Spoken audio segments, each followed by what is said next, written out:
Student welcome back to my channel Samrat academy. Student class 10th वाले अगर आप भी 22 फरवरी को हिंदी का पेपर देने वाले हो तो वीडियो सबसे ज्यादा इंपॉर्टेंट है। मैंने कहा था आप लोगों को कि इस बार हिंदी में 95% फोड़ना है तो फोड़ना है। मैंने कहा था हर एक सब्जेक्ट में 95 नंबर लाना है। अब पहला पेपर आप लोगों का हिंदी है, पहले हिंदी में 95 नंबर ला लो, कॉन्फिडेंस अपने आप बढ़ जाएगा आप लोगों का। तो मेरे प्यार बच्चों, आज वीडियो में 10 महत्वपूर्ण टॉपिक को भी विद सोल्यूशन बताने वाला हूँ। ठीक है, एक ही वीडियो में 10 महत्वपूर्ण टॉपिक बताने वाला पूरा सोल्यूशन के साथ। ठीक है, और इसे तुरंत रट्टा मार लेना है आप लोगों को। मेरे प्यारे बच्चों, यूपी बोर्ड वाला वायरल प्रश्न आपको बताने वाला हूं। 95% मेरे प्यारे बच्चों, दुनिया की कोई ताकत आपको रोक नहीं सकती लाने से। ठीक है, हिंदी में। इसके बाद आप लोगों को गणित का पेपर है, फिर इसके बाद देखेंगे। बहुत जबरदस्त तैयारी मेरे प्यारे बच्चों। पहले आज वीडियो में जितना प्रश्न बता रहा हूँ सारे प्रश्न तैयार कर लो। वीडियो को लाइक कर लेना, चैनल पे ना तो चैनल को जरूर सब्सक्राइब कर लेना, और 95% लाकर दिखा दो सबको। जो आप पे उम्मीद नहीं करते तो उनको भी दिखा दो। तो मेरे प्यारे बच्चों, चलो सबसे पहले हम लोग पहले टॉपिक जो है वो आप लोगों का बहुविकल्पीय प्रश्न का। तो बहुविकल्पीय प्रश्न पहला मैं स्टार्ट करता हूं। यहाँ से क्या है कि निम्नलिखित कथनों में से कोई एक कथन सही है, उसे पहचान कर लिखिए। ठीक है, कह निम्नलिखित कथनों में से कोई एक कथन सही, उसे पहचान कर लिखिए। और इन चार दिया है और चारों में से कोई एक कथन सही है, उसे पहचान कर आपको लिखना है। ठीक है, तो मेरे प्यारों बच्चों, इसका ऑप्शन नंबर डी जो है सही होगा, क्योंकि अजंता के लेखक डॉक्टर भगवत शरण उपाध्याय जी हैं। ये बात आपको भी मालूम है कि अजंता के जो लेखक है वो कौन है, डॉक्टर भगवत शरण उपाध्याय जी हैं। इसीलिए डी वाला जो कथन है बिल्कुल सही है। इसके बाद अगर हम बात करें दूसरा प्रश्न है कि क्या लिखूं किस विधा की रचना है। क्या लिखूं किस विधा की रचना है। मेरे प्यारे बच्चों, कुछ करने की जरूरत नहीं है, ऑप्शन ए पे क्लिक करने की जरूरत है। निबंध विधा की रचना है, और एग्जाम में जब आएगा प्रश्न तो आप बिल्कुल आंख बंद करके ये वाले ऑप्शन पे क्लिक करके चले आना है आप लोगों को। तीसरा प्रश्न है कि गुनाहों के देवता उपन्यास के लेखक हैं। तो गुनाहों के देवता उपन्यास के लेखक धर्मवीर भारती जी हैं, और ए वाला ऑप्शन बिल्कुल करेक्ट आंसर हो जाएगा। ठीक है, आगे बढ़ते हैं और चौथा प्रश्न देखेंगे। चिंतामणि निबंध संग्रह है, तो चिंतामणि निबंध संग्रह है रामचंद्र शुक्ल जी का। बहुत बार क्यूज में भी क्वेश्चन में पूछ चुका हूं ये वाला प्रश्न। ठीक है, पांचवा है कि गबन उपन्यास है, तो गबन उपन्यास है मुंशी प्रेमचंद्र जी का। ए वाला ऑप्शन पे क्लिक करना है और वहां से चले जाना। ठीक है, आगे बढ़ेंगे मेरे प्यारे बच्चों। अगला प्रश्न है क्वेश्चन नंबर 6। कह रहा है कि आकाश द्वीप और ममता कृति है। तो आकाश द्वीप और ममता कृति, ये दोनों कृतियां हैं, और किनकी कृतियां हैं मेरे प्यारे बच्चों, तो जयशंकर प्रसाद जी की हैं। ए वाला ऑप्शन बिल्कुल राइट आंसर हो जाएगा। ठीक है, ए वाला पे क्लिक करके चले आना।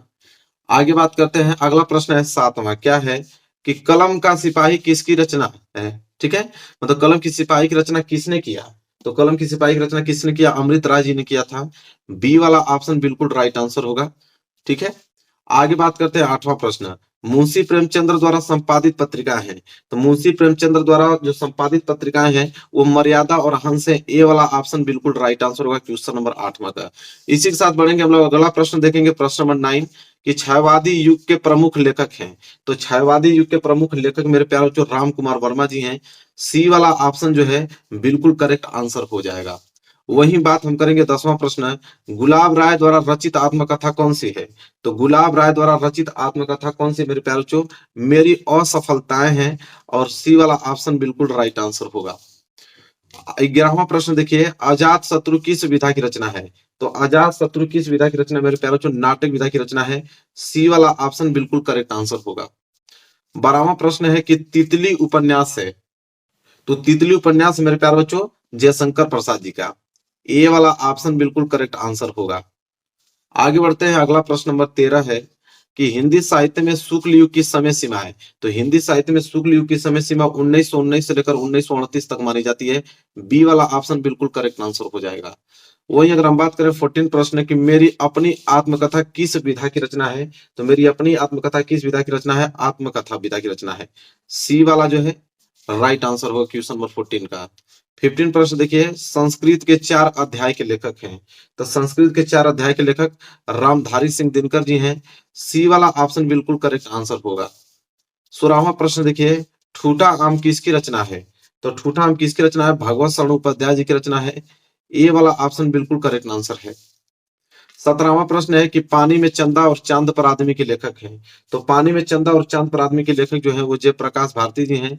ए वाला ऑप्शन जो है वो करेक्ट आंसर हो जाएगा क्वेश्चन नंबर 17 का। 18वां प्रश्न है कि वर्फ की गुड़िया के रचनाकार हैं।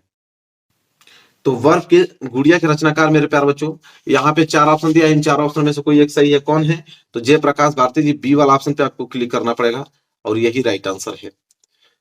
क्वेश्चन नंबर 19 है कि नीड का निर्माण किसकी रचना है? तो नीड का निर्माण मेरे प्यारे बच्चों हरिवंश राय बच्चन जी की रचना है। तो ए वाले ऑप्शन पे आपको क्लिक करना है, इसका ए वाला सही हो जाएगा।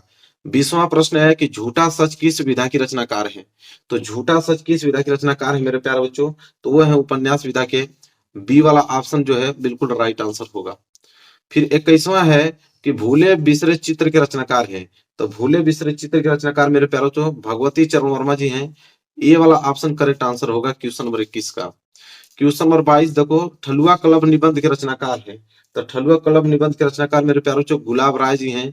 ये वाला ऑप्शन जो देख रहे हो ना, बिल्कुल करेक्ट आंसर होगा। वहीं क्वेश्चन नंबर 23 है कि एकांकी सम्राट कहा जाता है। तो एकांकी सम्राट कहा जाता है मेरे प्यारे बच्चों राम कुमार वर्मा को, और ए वाला ऑप्शन जो है बिल्कुल राइट आंसर होगा। क्वेश्चन नंबर 24 है कि निम्नलिखित कथनों में से कोई एक कथन सही है, उसे पहचान कर लिखिए। ठीक है, तो यहाँ पे 4 दिया हुआ है, 4 में से कोई एक कथन सही उसे पहचान कर लिखना है। तो मेरे प्यारे बच्चों गुनाहों के देवता होगा, गुनाहों के देवता उपन्यास के लेखक डॉक्टर धर्मवीर भारती जी हैं। बी वाला ऑप्शन सही होगा। गुनाहों के देवता उपन्यास के लेखक डॉक्टर धर्मवीर भारती जी हैं। क्वेश्चन नंबर 25 आइए, क्या है? उसने कहा था किस विधा की रचना है? तो उसने कहा था ना किस विधा की रचना है? कहानी विधा की रचना है। सी वाला ऑप्शन जो है मेरे प्यारे बच्चों राइट आंसर होगा। क्वेश्चन नंबर 26 देखो, हास्य रस का अस्थायी भाव क्या है? तो हास्य रस का अस्थायी भाव हास होता है, इसलिए ए वाला ऑप्शन जो है मेरे प्यारे बच्चों राइट आंसर होगा। वहीं 27 देखिए, हे खगमृग हे मधुकर श्रेणी तुम देखी सीता मृगनयनी में कौन सा रस है मेरे प्यारे बच्चों? तो करुण रस का प्रयोग किया गया है। बी वाला ऑप्शन जो है राइट आंसर हो जाएगा। वहीं 28 प्रश्न है कि रोला के प्रत्येक चरण में कितनी मात्राएं होती हैं? तो रोला के प्रत्येक चरण में कितनी मात्राएं होती है? मतलब पैरों तो 24 मात्राएं होती हैं, इसलिए सी वाला ऑप्शन जो है राइट आंसर होगा। क्वेश्चन नंबर 29, राजा रानी में कौन सा समास है? तो राजा रानी में द्वंद समास आप लोगों का है, ए वाला ऑप्शन। क्वेश्चन नंबर 30वां देखिए, अग्नि का परिवाची शब्द है। तो अग्नि का परिवाची शब्द मेरे प्यारे बच्चों अनल, पावक, आग की उपयुक्त सभी। तो मेरे प्यारे बच्चों उपयुक्त सभी हो जाएगा, क्योंकि तीनों है, अनल, आग, पावक तीनों है। ठीक है, सबसे पहले हम बात करेंगे मेरे प्यारों जो महत्वपूर्ण गद्यांश के बारे में। और महत्वपूर्ण गद्यांश आपके एग्जाम में 6 मार्क्स का आता है। कितने नंबर का? 6 नंबर का मेरे प्यारों जो महत्वपूर्ण गद्यांश आपके एग्जाम में आता है।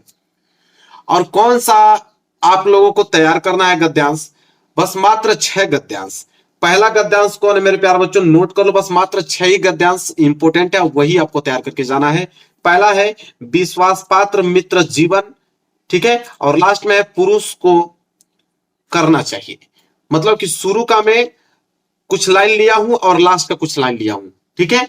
और यह वाला जो आप लोगों का गद्यांश मेरे प्यारों जो बहुत ज्यादा इंपॉर्टेंट है। इसके बाद दूसरा कौन सा गद्यांश आपको तैयार करना है कि कुसंग का ज्वर सबसे भयानक उठाती जाएगी। दूसरा जो सबसे इंपॉर्टेंट है मेरे प्यारे बच्चों यह है, वेरी वेरी मोस्ट इंपॉर्टेंट। पूरे किताब का 6 ही मात्र ऐसा गद्यांश है जो कि आपके एग्जाम में हमेशा आता है। तीसरा है क्या? तीसरा है हे भगवान अंधा बना रही है, ठीक है, तीसरा। चौथा की अगर हम बात करें, चौथा सबसे इंपॉर्टेंट है कि भिन्न भिन्न धर्मों के देखने में आएगी, ये चौथा है, ठीक है। ये वेरी वेरी मोस्ट इंपॉर्टेंट आपको बता रहा हूं। पांचवा, आज विज्ञान मनुष्यों को नियंत्रित भी। इसके बाद लास्ट है छठवां कि पहले पहाड़ काटकर पुलकित हो उठे। यह 6 अगर गद्यांश आप तैयार कर ले तो मेरे प्यार बच्चों, तो आप लोगों का 6 नंबर बिल्कुल फिक्स हो जाएगा। कोई दुनिया की ताकत आपको रोक नहीं सकती है 6 नंबर लाने से।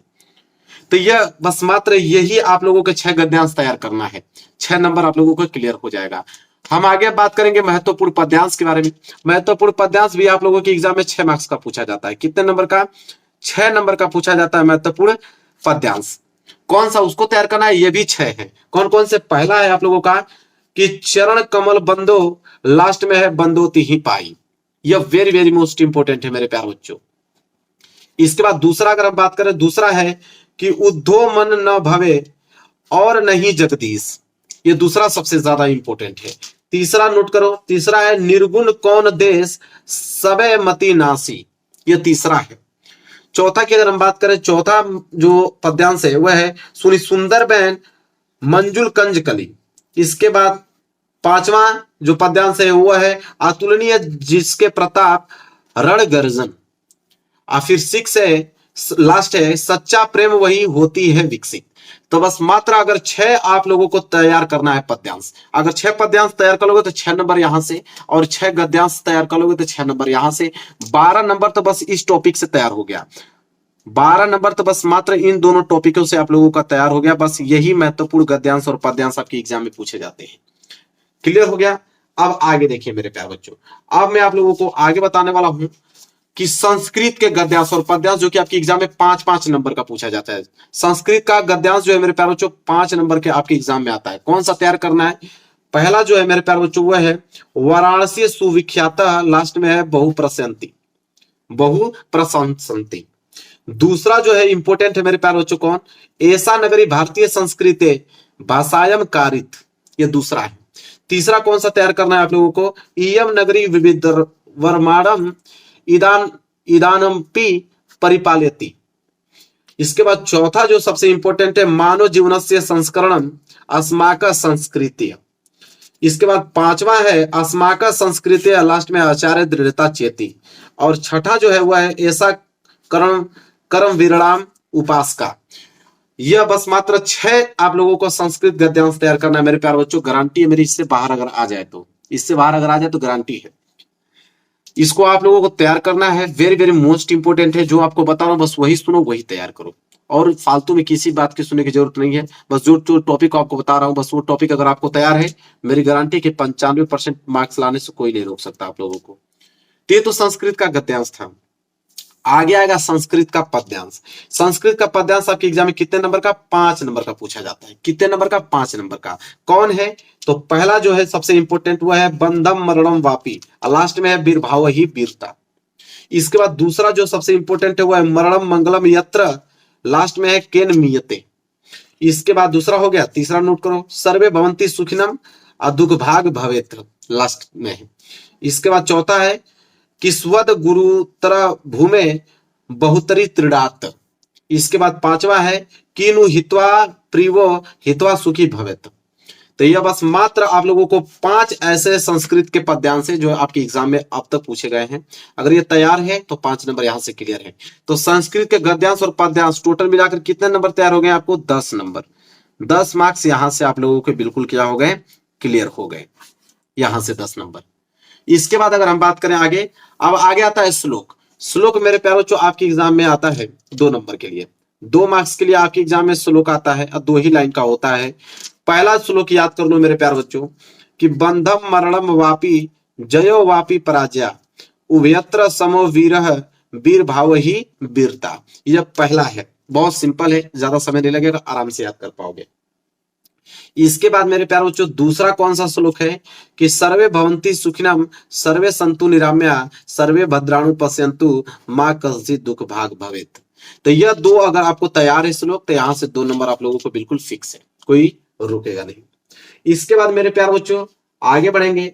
अगला प्रश्न है अति लघुत्तरीय प्रश्न जो संस्कृत में पूछे जाते हैं। कितने नंबर के? 2 नंबर के पूछे जाते हैं। संस्कृत में ही उनका उत्तर देना होता है मेरे प्यारे बच्चों। 2 प्रश्न करना होता है, 2 नंबर मिल जाएगा।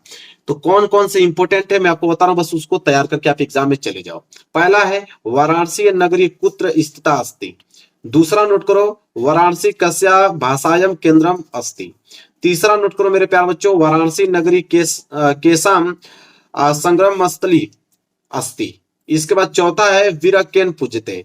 5वां नोट करो अलछेद्र क आसित। इसके बाद 6 नंबर है पुरुराज क आसित। 7वां बस नोट करते जाओ बस।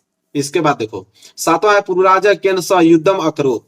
8वां जो सबसे इंपॉर्टेंट है मेरे प्यारे बच्चों वह है कि पदेन विना किम दूर याति। इसके बाद 8वां हो गया 9 नोट करो चंद्रशेखर क आसित। इसके बाद 10वां है मेरे प्यारे बच्चों चंद्रशेखर स्वनाम किम अकथयत। 11वां है कि भारतीय संस्कृति मूलम किम अस्ति। 12वां है विषय से अस्त्राष्टक। बस 12 प्रश्न ऐसे हैं अति लघुत्तरीय का। अगर 12 प्रश्न 12 क्वेश्चन आपको तैयार है मेरे प्यारे बच्चों तो यहां से 2 नंबर आप लोगों का बिल्कुल फिक्स है। इस बात गारंटी है मेरी कि हर एक लड़का 95 नंबर लेगा, इस बात की गारंटी है मेरी। बस आप लोग जो प्रश्न बता रहा हूं बस उसको तैयार कर लो आप लोग। यहां तक क्लियर हो गया आप लोगों को। आगे देखिए, आगे महत्वपूर्ण जीवन परिचय। जीवन परिचय मेरे प्यारों जो आपके एग्जाम में 5 नंबर का पूछा जाता है। कितने नंबर का? 5 नंबर का जीवन परिचय पूछा जाता है। एक तो लेखक का, एक कवि का। तो लेखक का मेरे प्यारों जो 5 नंबर का और इधर कवि का आप लोगों का 5 नंबर का, टोटल 10 नंबर का तो जीवन परिचय पूछा जाता है। कौन सा लेखक का याद करके जाना है? बस मात्र 2 ही लोगों को याद करके जाइए आप। पहला आचार्य रामचंद्र शुक्ल जी और दूसरा जो है वह है जयशंकर प्रसाद जी। इन दोनों लोगों का बस ये आप लोगों का जीवन परिचय याद करके जाना है, लेकिन रचना सहित, क्योंकि रचना पे 2 नंबर मिलता है, 2 नंबर रचना पे मिलता है और 3 नंबर जीवन परिचय पे मिलता है, तो इसलिए रचना को भूलिएगा मत मेरे प्यारे बच्चों। तो बस मात्र 2 ही लेखकों का जीवन परिचय आपको याद करके जाना है और 2 ही आप लोगों को कवि के जीवन परिचय। पहला कवि जो है वो है सूरदास और दूसरा जो कवि है वो है तुलसीदास। इन दोनों लोगों का बस आप लोगों को जीवन परिचय याद करके जाना है। बस इसके बाद आप लोगों का पूरा 10 नंबर यहाँ से क्लियर हो जाएगा, कोई रोकेगा नहीं। जरूर से याद कर लीजिएगा, ये सारी चीजें फिक्स है, ठीक है। इसके बाद आगे बढ़िए, आगे जो आता है वो महत्वपूर्ण निबंध। महत्वपूर्ण निबंध मेरे प्यारों बच्चों 7 नंबर के तो निबंध पूछे जाते हैं आपके एग्जाम में, सबसे ज्यादा मार्क्स का तो निबंध ही आता है। कौन सा निबंध आपको याद करके जाना है मेरे प्यारे बच्चों? पहला है मेरे प्यारे बच्चों स्वदेश प्रेम या देश प्रेम पे, वेरी वेरी मोस्ट इंपोर्टेंट है, इसके बाहर एक भी निबंध आपके एग्जाम में नहीं आएगा। दूसरा याद कर लेना प्रदूषण की समस्या तथा समाधान। इसके बाद मेरे प्यारे बच्चों तीसरा बेटी बचाओ बेटी पढ़ाओ पे। चौथा जो है मेरे प्यारे बच्चों वो है बेरोजगारी की समस्या, बेरोजगारी की समस्या। और पांचवा है जनसंख्या वृद्धि पे। बस मात्र 5 ऐसे निबंध हैं जो अगर आप तैयार कर लेते हो मेरे प्यारे बच्चों तो आप 7 में 7 नंबर बिल्कुल यहां से हो जाएगा आप लोगों का, बिल्कुल फिक्स, कोई रोकेगा नहीं। जरूर से आप लोग इसको तैयार कर लेना। मेरे चैनल पे चले जाओ, निबंध बाय सम्राट एकेडमी डाल लेना या एक एक निबंध करके डाल लेना, पूरी की पूरी वीडियो आपको मिल जाएगी, ठीक है। वहां से इसको देखकर बहुत कम सिंपल शब्दों में लिखा हूं, याद कर लेना। इसके बाद मेरे प्यारे बच्चों महत्वपूर्ण पत्र लेखन। पत्र लेखन आपके एग्जाम में 4 मार्क्स का आता है। कितने नंबर का? 4 मार्क्स का पत्र लेखन आपके एग्जाम में आने वाला है इस बार। कौन सा? तो 5 में महत्वपूर्ण पत्र लेखन बताने वाला हूं। पहला नोट कर लो कि बिजली समस्या के निराकरण हेतु अपने जिले के बिजली विभाग को एक शिकायती पत्र लिखिए, वेरी वेरी मोस्ट इंपोर्टेंट है। इसके बाद दूसरा है कि अपने क्षेत्र में व्याप्त गंदगी के कारण उत्पन्न डेंगू और मलेरिया जैसी भयंकर बीमारियों की जानकारी किसी दैनिक पत्र के संपादक को देते हुए पत्र लिखिए कि अगर आपके शहर में गंदगी हो गई है और गंदगी के कारण डेंगू और मलेरिया फैल रहा है तो आप किसी दैनिक पत्र को कैसे पत्र लिखोगे।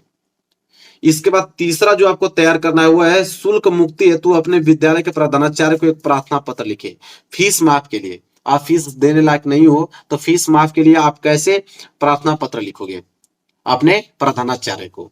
इसके बाद चौथा तैयार करना है केनरा बैंक के प्रबंधक को अध्ययनरत ऋण प्राप्ति हेतु एक पत्र लिखे। अगर आपको बैंक से ऋण लेना है, कर्ज लेना है तो आप कैसे लिखोगे पत्र।